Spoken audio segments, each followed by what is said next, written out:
toute cette acclimatisation d'un autre pays, d'une autre mentalité, etc., se ressent très très fort dans les lacunes de l'éducation. C'est-à-dire que beaucoup de Olim montent en Israël et disent « c'est quoi cette éducation ? C'est quoi ces enfants ? Ils font ce qu'ils veulent ».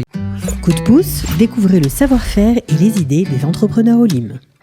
Nous sommes très heureux de recevoir dans notre studio Dr Michael Aboulafia. Bonjour Michael. Bonjour. Merci d'être avec nous ce matin Michael. Pour parler d'un sujet très important, on va parler un peu d'une école pour les parents. C'est ça, c'est-à-dire que les parents, c'est un petit peu le médecin de la famille, l'assistante sociale de la famille, le psychologue de la famille. Et très souvent. Et puis ils n'ont pas appris. Et très souvent, voilà, c'est exactement ça. Ils n'ont pas été formés pour ça. Alors, on va commencer d'abord par expliquer le problème. Vous êtes donc psychiatre pour enfants. Pédopsychiatre. Ouais. Pédopsychiatre. Depuis déjà 30 ans en Israël. Donc, vous connaissez bien le sujet, vous connaissez bien aussi, bien entendu, tout ce qui se passe dans le milieu israélien. Et puis, ces dernières années, vous avez aussi appris à connaître le milieu francophone. C'est-à-dire qu'en fait, la population francophone, en général, elle vient d'un autre monde. Et toute cette acclimatisation d'un autre pays, d'une autre mentalité, etc., se ressent très très fort dans les lacunes de l'éducation. C'est-à-dire que on peut dire que beaucoup de Olim montent en Israël et disent « c'est quoi cette éducation ? C'est quoi ces enfants ? Ils font ce qu'ils veulent, ils sont… » C'est-à-dire ils sont surpris, même peut-être des fois choqués par l'éducation israélienne ? Exactement. Il faut comprendre quelque chose de très profond et de très important, mais que je vais dire de façon très simple. C'est qu'on a changé d'ère, on a changé de génération. Et les enfants qui étaient avant dirigés par un côté très… qu'ils avaient besoin d'être dirigés, qu'ils avaient besoin de savoir quoi faire, qu'ils avaient besoin simplement qu'on leur dise quoi faire. Aujourd'hui, c'est des populations de gens qui travaillent beaucoup plus avec la volonté que ça vienne d'eux-mêmes. Mm-hmm. C'est ça la grande. C'est indépendant. Exactement. C'est un petit peu comme 6 jours de la semaine et le 7e jour Shabbat. Shabbat, on te demande que les choses viennent maintenant de toi. Pas de faire simplement 1, 2, 3, 4, de monter dans le bus, d'aller au travail, de faire ce qu'il faut, mais d'être toi. Et là, c'est une population qui demande à être soi. Et quand quelqu'un veut être soi et qu'on lui donne pas, en hébreu, on dit que kfia, ça vient du mot aussi kfira. C'est-à-dire que l'opposition vient du fait que l'on m'a opposé quelque chose, imposé quelque chose, et donc je dois, pour affirmer ma propre personnalité, je dois lutter contre toi. Alors, ça veut dire que quoi ? Ça veut dire que les gens qui viennent de France ont plus une habitude d'imposer à leurs enfants un mode de vie, un certain mode d'éducation. C'est ça. On dit qu'en éducation, que de 0 à 5 ans, les parents, ils décident. Avec beaucoup de douceur, avec beaucoup de calme, beaucoup de sensibilité. De 5 à 10, on commence à donner à l'enfant, petit à petit, à choisir, à réfléchir par lui-même. Qu'est-ce que tu penses ? On décide, mais quand même, il y a une espèce d'interaction. À partir de 11 ans, 12 ans, 13 ans, il faut apprendre à donner à l'enfant responsabilité. Parce que si ça ne vient pas de lui, ça ne vient pas. Mmh. Alors, c'est beaucoup d'exemples. C'est-à-dire que, par exemple, un enfant qui ne veut pas étudier, je dois essayer de réveiller en lui cette volonté d'étudier après l'âge de l'adolescence. Il y a 20% de la population en Israël qui est noire, nochère, donc délinquance. Ouais. Donc c'est très grave. C'est-à-dire que c'est 20% de la population. Des enfants qui sont dans la rue, qui tombent dans des choses très, très graves.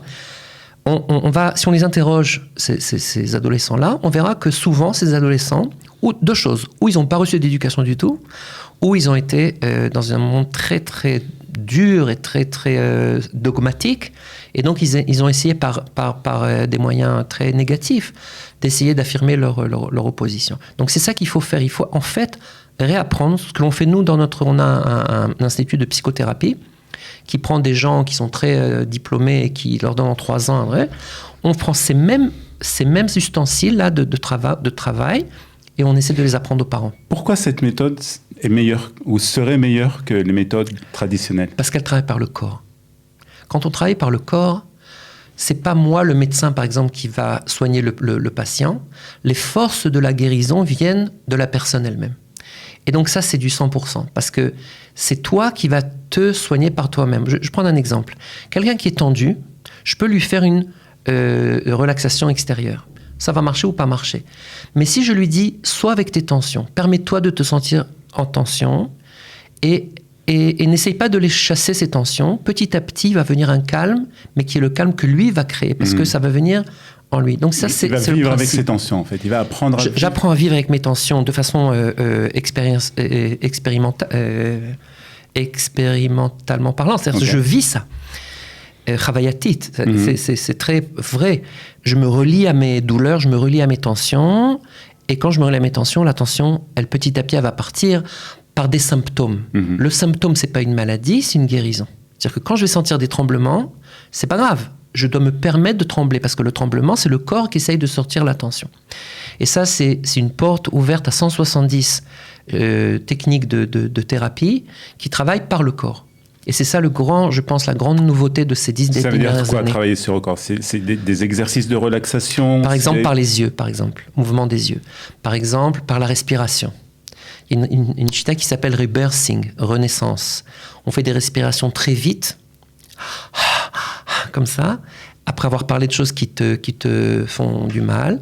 Et petit à petit, tu sens que tu es capable de décharger encore une fois par ce corps-là qui tremble, qui va vivre ce qu'il vit, des choses inconscientes qui étaient dans ton corps. Alors ça, c'est pour qui? C'est pour les parents ou pour les enfants? Alors ça, c'est aussi pour les parents. C'est-à-dire que, en vérité, ce que l'on fait, c'est des techniques qui sont jamais dangereuses, qui sont toujours bonnes et qui travaillent pour tout le monde. En médecine et en médecine préventive. Donc c'est pas, par exemple, on fait pareil dans les écoles, par exemple. Aujourd'hui, on rentre dans les écoles pour apprendre aux professeurs à travailler avec leurs élèves. C'est pas une école psychologique, c'est pas une école dans laquelle chacun va parler de ce qu'il ressent, etc. Et on va faire une espèce de psychanalyste scolaire. C'est faire un travail de 1 minute avant les cours de relaxation. On fait ça en Finlande. Les écoles en Finlande ont compris que le début des cours commence par des exercices de EMDR. EMDR, c'est-à-dire qu'en fait en français, de lien entre les deux côtés de... D'accord.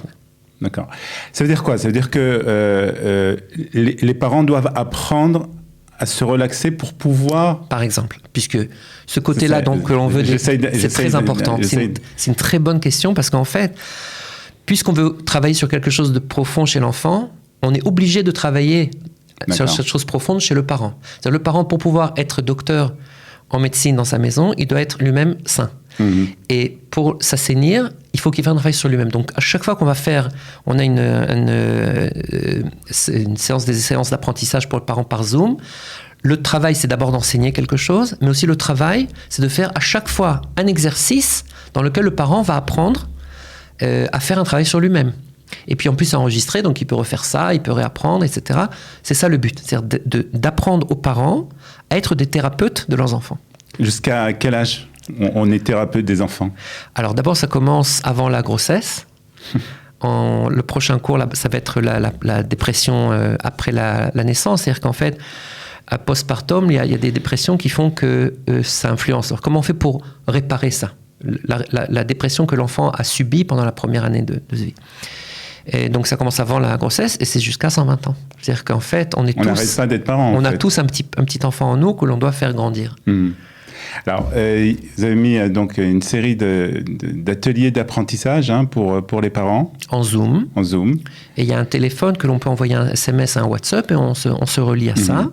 Et on reçoit toutes les semaines un nouveau sujet avec une possibilité de travailler et d'apprendre sur la manière de mettre des limites en Israël aujourd'hui, le problème de l'enfant qui n'est pas concentré, le problème de l'enfant impulsif, violent.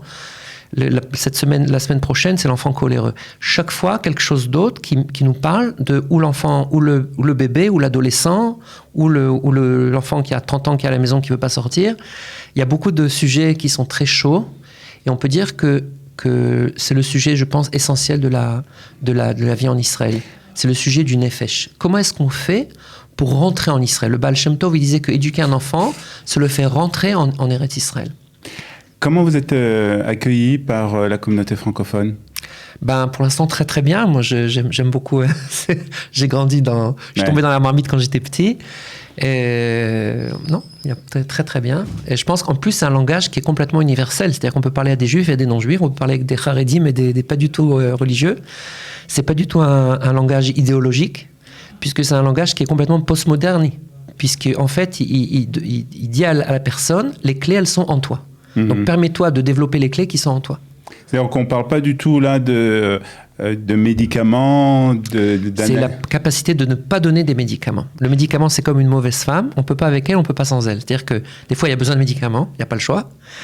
Mais le but du médicament, c'est quand même d'essayer de l'arrêter le plus vite possible, le mieux possible, et le plus doucement possible, et le plus professionnellement possible.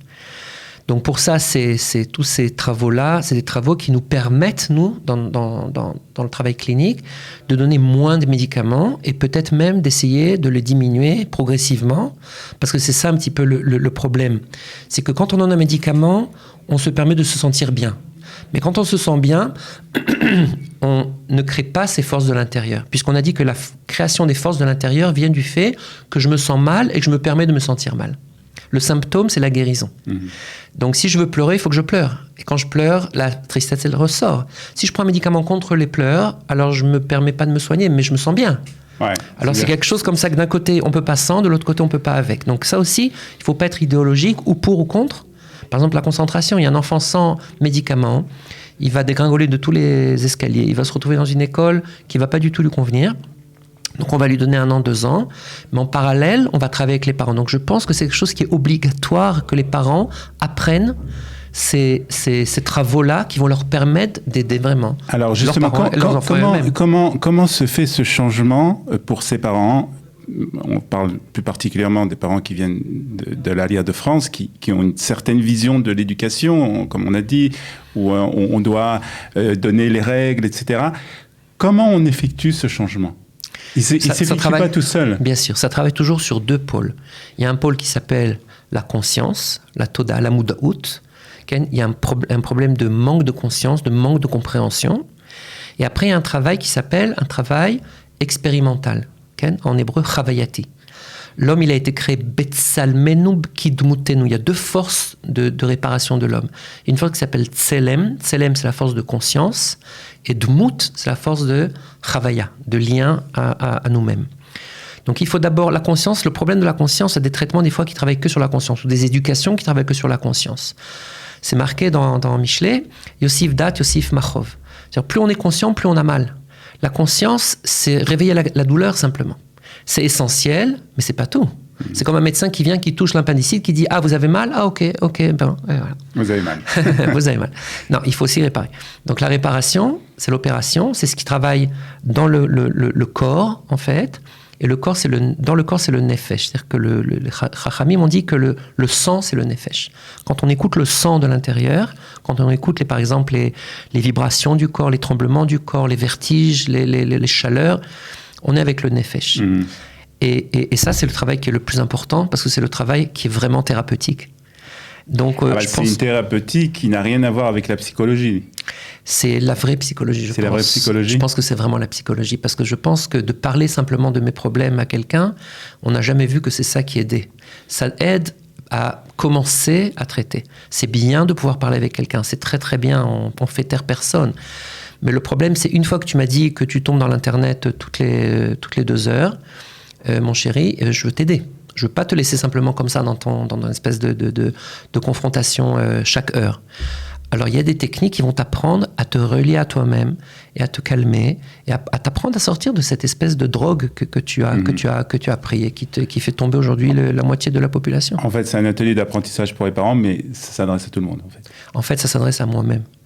Moi, je suis le premier qui doit travailler sur moi-même et tout le monde doit travailler sur lui-même. Et c'est un espèce de cours d'humilité, je pense, ces techniques, de dire qu'on va essayer d'être tous en fait ensemble, on va travailler ensemble. Il y a une capacité aujourd'hui, parce que justement le temple a été détruit par la haine, on doit le reconstruire par l'amour. Et l'amour, c'est ressentir dans mon corps ce que l'autre ressent dans son corps. Donc c'est être capable d'être à l'écoute de moi-même, pour pouvoir être à l'écoute de l'autre. Je vous rappelais un chiffre qui est très important, si on a le temps, en 2 minutes, c'est très important. On a tout le temps. 45% des couples divorcent en Israël. C'est les nouveaux chiffres. 45% des couples qui ne divorcent pas vivent dans un divorce émotionnel. Donc il reste 10%. Ces 10%-là, 90%, c'est des gens qui ont vécu des crises et qui ont travaillé sur eux-mêmes. Vous avez bien entendu le chiffre, c'est très important. C'est-à-dire qu'en fait, quand on va travailler par nos douleurs, par nos souffrances, par nos problèmes, par nos crises, il n'y a pas un mot en hébreu qui dit « descendre », qu'il n'y a pas la racine de la remontée qui vient après. Mashber, Leda, Nisayon, Nes, Kishalon, Mechachel. Chaque mot en hébreu qui dit descente dit remontée. Donc on doit apprendre à vivre la descente, comme un surfeur sur les vagues qui apprend de la vague, qui apprend à descendre, la vague elle m'apprend à surfer. C'est pas moi qui impose à la vague. Donc c'est ça l'éducation en Eretz Israël. C'est quelque chose dans lequel l'enfant, il est immense. C'est des petits prophètes, ces gosses-là. Il faut apprendre simplement à les aimer. Il faut apprendre à les écouter. Il faut apprendre à leur permettre de développer des forces de guérison qui viennent en eux. Et comme ça, on pourra donner moins de médicaments. Il y aura moins besoin après de les traiter. Et les techniques qu'on utilise, et des techniques qui sont très connues à l'armée, par exemple, j'étais psychiatre à l'armée pendant des années, c'est les techniques qu'on utilise pour traiter les soldats post-traumatiques, par exemple. C'est pas des choses qui sont inconnues, c'est des choses qui sont très, très, très connues, comme Somatic Experience, EMDR, c'est très, très connu. Et en plus, chez nous, ça vient dans une véritable volonté d'aider les parents et de travailler en médecine préventive. Voilà. Alors, c'est des ateliers. Il y a déjà, je crois, 2 ou 3 séances qui ont commencé. Voilà, c'est ça. Donc, on peut prendre les choses en cours aussi. On peut prendre les choses en cours. Chaque séance. En plus, vous pouvez rentrer. Vous n'avez pas réussi à voir ça dans le Zoom à l'heure où ça s'est passé. Vous pouvez toujours rentrer, voir les cours d'avant, les cours d'après. Enfin, vous êtes très libre, bien sûr, après de pouvoir rentrer. Alors, les prochains sujets qui vont être évoqués. Alors, il y a des sujets qui sont déjà, il y a un programme. D'accord. C'est-à-dire qu'on sait qu'on va parler de l'enfant délinquant, de l'enfant pas concentré, de l'enfant violent, de l'enfant qui veut pas étudier et qui arrive pas à dormir. Chaque fois, il y a une espèce de volonté de travailler sur tout, en fait. L'enfant avec des peurs, l'enfant avec la dépression. Il y a 20% des adolescents qui souffrent de dépression. 20%, c'est énorme. Dans la dépression chez les adolescents, c'est pas comme les adultes. C'est pas toujours une dépression dans laquelle il pleure, il veut se suicider. Des fois, c'est une dépression parce qu'il fonctionne pas, parce qu'il dort tout le temps, parce qu'il est fatigué. Et il faut apprendre à dévoiler ça, et puis après à travailler sur ça. C'est très important, puisque toute la pathologie, en vérité, vient du fait que l'on n'a pas suffisamment développé le côté droit de notre personnalité, qui est le côté en hébreu qui s'appelle le self, le atzmi, et qui travaille par le corps. Donc en fait, on a un grand, grand travail à faire, à redonner confiance aux parents, en fait, à leur redonner le charvit. C'est-à-dire... Un peu en poussant les choses à l'extrême, on dit en français qu'il n'y a pas de mauvais élèves, il y a des mauvais professeurs. On peut dire la même chose des parents. C'est-à-dire qu'il y a des mauvais professeurs dans le sens, pas dans le sens de la culpabilité, dans le sens de la prise de responsabilité. Un parent, il n'est pas coupable de rien, mais un parent, il est capable de prendre responsabilité sur tout. Parce qu'en fait, l'enfant, il a été nommé comme étant celui qui va diriger la guérison de l'enfant. Donc, ce parent-là, il est capable d'aider son enfant. Je pense que c'est très important de redonner la confiance aux parents qui, des fois, ont perdu confiance. Amen. Puis, ils ont perdu la communication, ils ont perdu la crédibilité. Et quand le parent, il apprend, comme un chef de service qui va avoir une formation, il va reprendre confiance parce qu'il va apprendre des choses que ceux qui travaillent avec lui ne connaissent pas. Donc, en fait, un parent, il a besoin d'apprendre.